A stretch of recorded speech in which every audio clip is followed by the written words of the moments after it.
Thank you for dropping back on my channel as I got a banging update regarding a major utility for the Bone token. I'm talking about K9 Finance, a major partner on Shibarium. Now, why is this video so important? Don't worry guys, you're gonna find out very shortly as we got the Shib Army in the house and they are in USA, Denver, where Shitoshi Kusama is located at this moment. Whoa! Now, what is interesting, if you like to know when to purchase the K9 token which is coming out on March the 7th, the details are all in this video. So guys, trust me, it's a big one. Sit back, enjoy, and I let the Shib Army take over. Dude, I hear you're in USA. So yeah, guys, I'm at Denver right now, and I was there last night. So obviously, ETH Denver is the largest ETH event in the world. It's got like 25,000 people here. It's not all ETH, but it is a lot. So one of the cool things that I noticed in every conversation, obviously, I had yesterday was about K9, and one of the things was it was so well received by the ETH community. I think Shibarium was very well received. I think that it was constant like, how do I get in, when do I get in, why didn't you tell me about this? So there was a lot of that, but I think what I wasn't expecting and really took me back was like how interested the ETH community was, and they see the like they really see like Shibarium and the Shib community very different than any other meme coin community.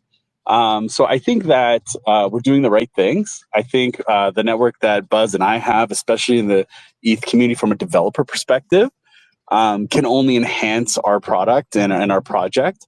But it gave me really good vibes, like to the point where I was shocked that how much people were interested, especially in an environment where there's so many other projects being pitched and whatever the deal is.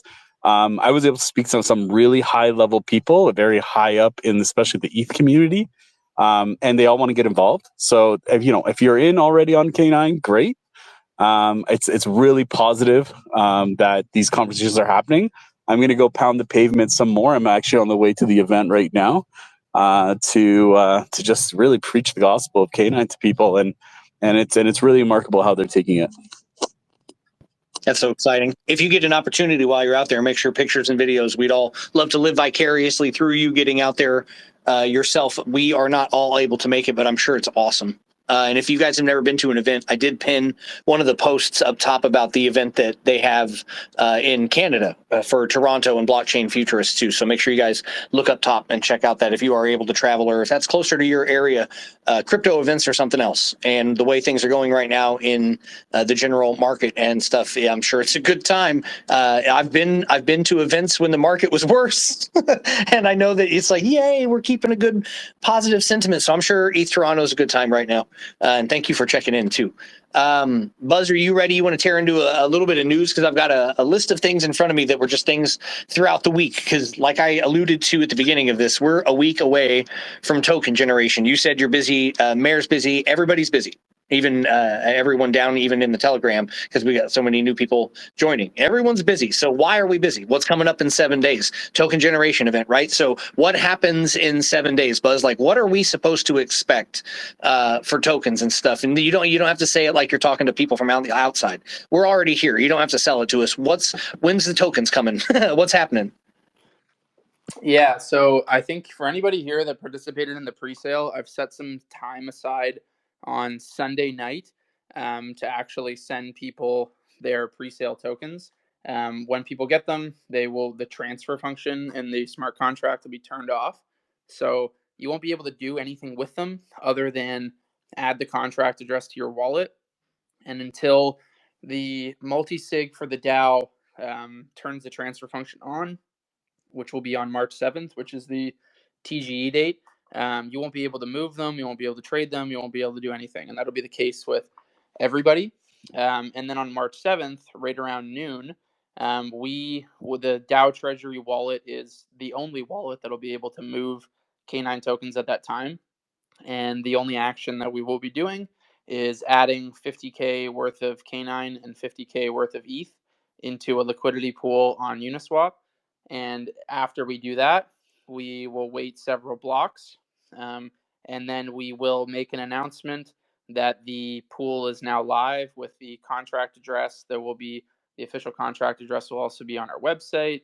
Only trust my account, the official account, our official website, our official social media, official Telegram. Make sure you bookmark those. Very important there, because there's enough hype behind this launch where we know there's going to be scammers. There's going to be tons of phishing attempts, and they're going to be trying to prey on people's vulnerabilities and FOMO and the excitement in it.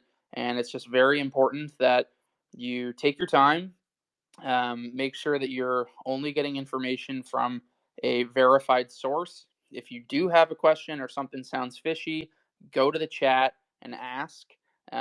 It's better to ask twice than it is to fall victim to any scammer or phishing attempt out there. None of our mods, and including me, including anyone from the K9 team or the K9 moderators, they will never DM you. You will get DMs. You will have people trying to do phishing attempts. It's just the nature of what happens when a launch is going to be as big and as well covered as ours is going to be. And I had conversations with Shy and Cal this morning. I know that there's going to be a lot of attention on this given what's in place for marketing next week. So I just caution people to be very safe and ask questions before doing. You'd rather ask twice than fall victim to a scam. So just want to make sure people are safe. And that's going to include things like fake staking sites, fake migration pages, fake attempts to message you.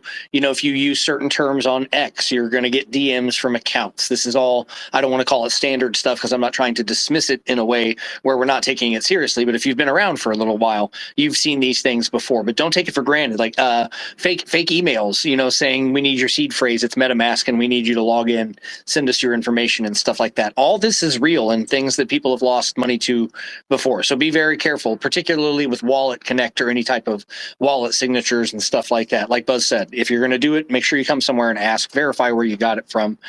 Make sure you're not getting swooped into something.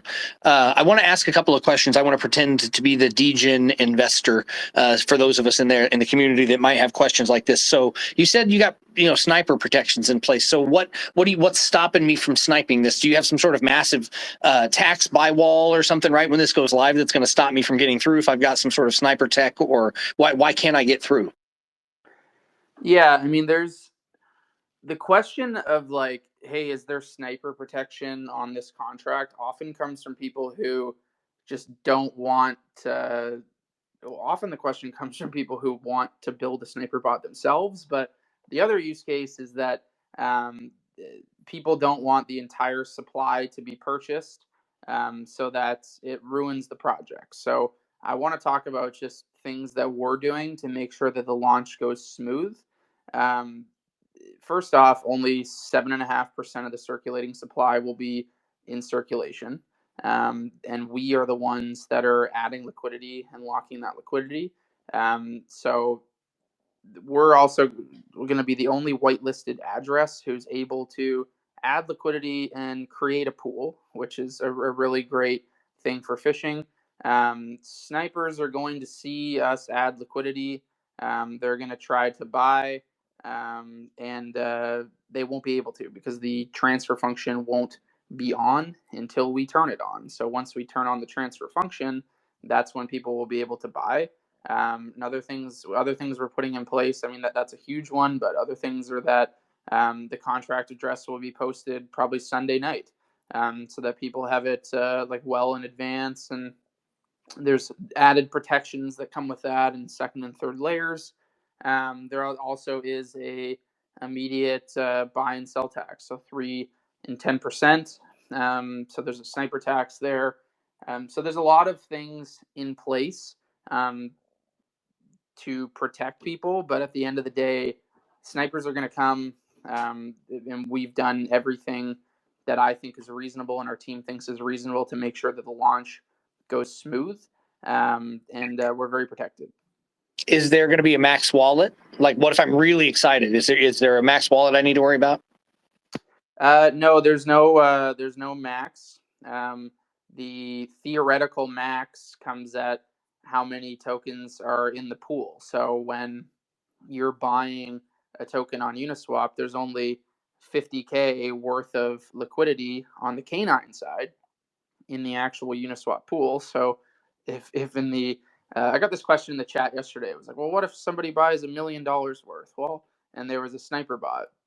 Well, they would buy $1 million worth up to a market cap that's probably well over 100 million, and then everybody that was participating in the pre-sale would probably arbitrage that down or sell that down to a more reasonable amount and balance it out. So there's like, we can always talk about these tail end sort of 0.1% things that could happen, but often there's market dynamics in place that already exist Exactly. outside of our control that'll help that. That's a really long way to go and make a liquidity joke, my guy. This guy just said, yeah, the max wallet's the whole supply. You took me down a long road to get there, but ha. Yeah, yeah. You want a max wallet? Buy the whole supply. That'd be fine. We'll love that. Everyone would appreciate that. So I guess that's the answer to that. You mentioned buying the whole supply. So what's a whale look like? If then when this launches, some people want to be whales. I know that's an important thing. What would that look like? What's a whale number? Yeah, we have a whale chat right now that was set up this week. You have to hold 0.25% of the total supply to be in it. I see some people who are in the spaces right now who are in that chat, and it equates to 2.5 million tokens. Okay. That'll be a number that you people always ask, I'm a whale, I'm a dolphin, and stuff like that. So we'll have to tag a number for everyone to keep an eye on. So that'll be good. You mentioned, let's see, I'm looking at a list of other things here, trying to make sure I don't miss anything. Vesting contracts, we already talked about these last week. Things are fine there, right? We talked about audits on the vesting contracts. Yep, vesting contracts were audited.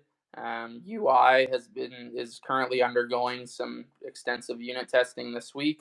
All looks good. It's just the process of how we operate as a development team. It's rigorous testing before going live to make sure everything's good to go. So third-party audit, internal unit tests, some automated testing, and it's the process we're undergoing right now, but all looks good. That's good.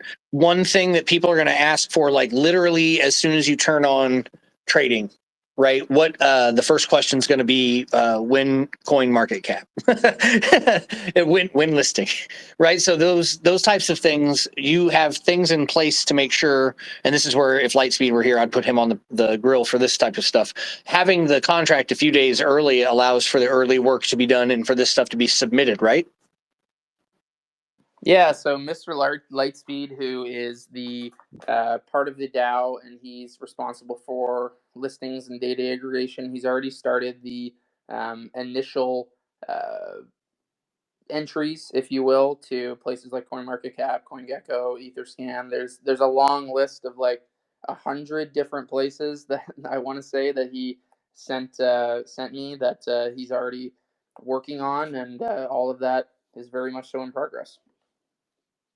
Aggregators and hardware wallets and tracking sites and voting sites. I don't know how many of you in the audience have ever been through this type of thing before, but there's so much stuff that goes into this you don't even realize. And it really is like it's a slog of paperwork and applications and filling out things and politely responding to emails. And as per my last email, it's it's fun. I'm not as good. I don't want to shock you guys. I'm not as good at that office stuff. When it comes to those correspondence letters and stuff, but it is nice. And that's where Lightspeed is so good at that type of stuff, at negotiating and handling those partnerships and stuff. So it'll be exciting, not just from like a hype perspective, but I'm just curious to see how fast he's got stuff lined up. They don't call him Lightspeed for no reason. So it'll be interesting to see when those things actually start going into place. So as people come into the Telegram and they're asking you questions about that, the when CoinGecko, when CoinMarketCap, when it happens, it's all definitely been worked on.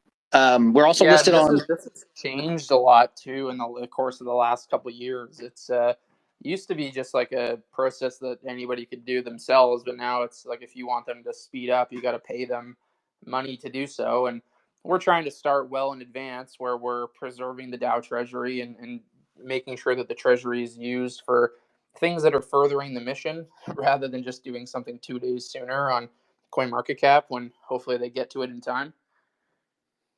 Now, and I'll ask you this just because I've been in crypto too long to ignore it. So, when you say 2 days faster, what if retrospectively you thought it would be, you knew it was going to be 3 weeks and not 2 days? Like, because when that pressure's on, and the community's hounding you. I'm not suggesting that it should or shouldn't be done, but it's always hard to know when it's going to go through. So, at like the 3-week mark, they've really got you sweating, right? The 6-week mark, holy cow! It's just weird how they'll drag their feet. Yeah. It's hard to predict how long they're going to take, but I would say that both of those platforms that you referenced, so Etherscan and CoinMarketCap, are both incredibly important for the security of the community, so that people have a place to go where they know is official, there's a blue tick, et cetera, et cetera. So if it was something where they are really dragging their feet and it's going to be a long time after TGE where they would get it up, then I think it would be a very wise thing to pay for to speed up, and a wise investment for the DAO treasury, just because it's going to keep newcomers to our community safer. I agree. It's like a sliding scale of how acceptable it would be to have to swallow it and pay for it. So you can just put that on me down the road if we ever have to have that conversation. You can be like, man, you were the one that brought it up, but here we are. I know that you mentioned blue ticks too, because people, I don't know, I don't want to say take this for granted, but I wonder how many people really think about things like the blue tick on Etherscan and how much that differentiates projects, or the blue tick on any other platform like CoinMarketCap. Like it's one thing to get listed on these things. It's another thing to get verified. It's another thing to get the check mark, or whatever the equivalent of that check mark is. And not just the check mark that you pay for, but the one you have to go through a process to say someone's standing up to represent this. So it'll be interesting as those roll in to put together that list of accomplishments. It's always nice to have that one infographic that kind of just has like a bold list of all the check marks that you've gathered as you go. So that'll be fun to check that off. Looking back, we're already on StockTwits. We covered this last week. We talked about being on StockTwits. I'm just bringing this up as a reminder to everybody. If you're not over there, you should be over there. And if you are over there, you should be talking about the K9 TGE that's coming up, because you can write StockTwits posts and K9 could be trending over there. They follow crypto. So that's something that the closer we get to TGE, the more you should be doing your StockTwits posts and stuff like that. And we need to be sharing probably links in the main chat occasionally to some posts. We need to be maybe driving some people over there so we can all work on that together.